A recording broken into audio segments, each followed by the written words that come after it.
काही लोक वारंवार धर्माच्या नावावर लोकांना भडकवतायत. जेव्हा लोकशाहीत एक समान कायदा लागू करण्याचा प्रयत्न होतो, तेव्हा काही जण धर्माच्या नावावर देश पेटवतात. आज वक्फ कायद्याच्या नावावर असाच देश तोडण्याचा प्रयत्न सुरू आहे आणि यात आघाडीवर आहेत असदुद्दीन ओवैसी. काय आहे हा नेमका प्रकार?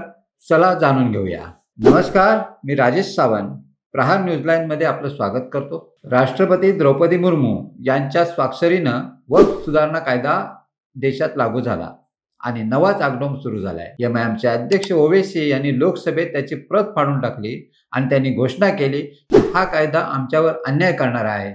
आम्ही याचा लढा रस्त्यावर उतरून लढू. आणि हे फक्त घोषणांपुरते मर्यादित राहिले नाही, तर पश्चिम बंगालच्या मुर्शिदाबादमध्ये याचा हिंसक उद्रेक झाला. तिथे मुस्लिम जमावाने हिंदूंवर हल्ला चढवला. त्यामुळे अनेक हिंदूंना आपली घरं सोडून नदी पलीकडे जाऊन आश्रय घ्यावा लागला. आजही ते लोक छावण्यांमध्ये राहत आहेत. काँग्रेस आणि एमआयएम सर्वोच्च न्यायालयात गेले. सर्वोच्च न्यायालयाने 2 कलमांवर तात्पुरती स्थगिती दिली. यात लक्षात घेण्यासारखी गोष्ट अशी आहे की ज्या वक्फ लवादाच्या निर्णयापुढे कुठल्याच न्यायालयाचे काही चालत नसे, वक्फ लवाद देईल तो निर्णय अंतिम असे, त्यांनाच आज न्याय मागण्यासाठी सर्वोच्च न्यायालयात जावं लागलं. हा खरे तर भारतीय लोकशाहीचा आणि न्याय व्यवस्थेचा विजय आहे. कारण आम्ही कुणाला जुमानत नाही. हम करे सो कायदा असे म्हणणाऱ्या वक्फ बोर्डाला आज भारताच्या सर्वोच्च न्यायालयासमोर नाक घासावे लागते. न्यायासाठी गुडघे टेकून याचना करावी लागते. हीच भारतीय न्यायव्यवस्थेची खरी ताकद आहे. या देशात जेव्हा द्विभार्या प्रतिबंधक कायदा लागू करण्यात आला, तेव्हा हिंदूंना काय वाटेल याचा कोणी विचार केला नाही.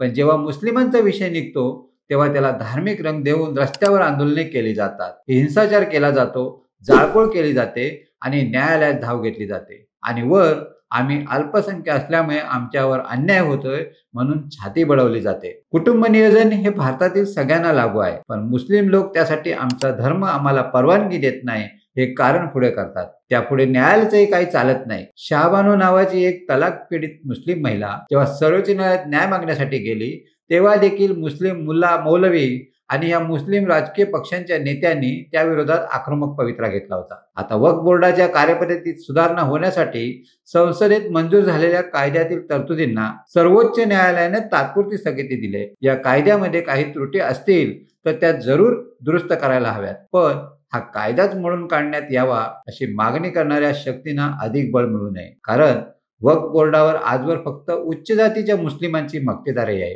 गरीब आणि मागास जातीच्या मुस्लिमांना, ज्यांना पसमंदा म्हटलं जाते, तसेच महिलांना याचा काहीच उपयोग होत नाही. वक्फच्या माध्यमातून आता वातावरण तापवण्याचे प्रकार होत आहेत. पाकिस्तानचे निर्माते मोहम्मद अली जिना यांनी देखील असेच वातावरण तापवले आणि मुस्लिमांच्या हक्कांसाठी वेगळ्या पाकिस्तानची निर्मिती केली. आज ओवैसी देखील त्याच वाटेवर चालले आहेत का? वक्फ कायदा भारत तोडण्यासाठी नाही, भारत सुधारण्यासाठी आहे. पण धर्माच्या नावावर कोणीतरी पुन्हा दुसरा जिना व्हायची भाषा करू लागलंय.